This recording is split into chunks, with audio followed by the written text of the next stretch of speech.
Magandang hapon sa'yo. Magandang hapon din po. Bata, hinahanap namin ng maniac. Nakita mo ba ang lalaking ito?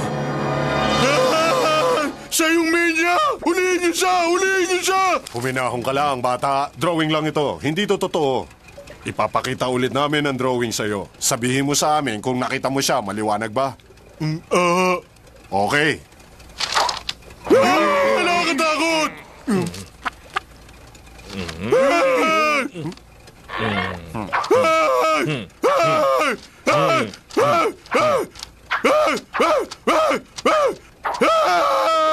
Umuwi ka na, bata. At mas okay kung tatanggalin mo yung apa sa ulo mo.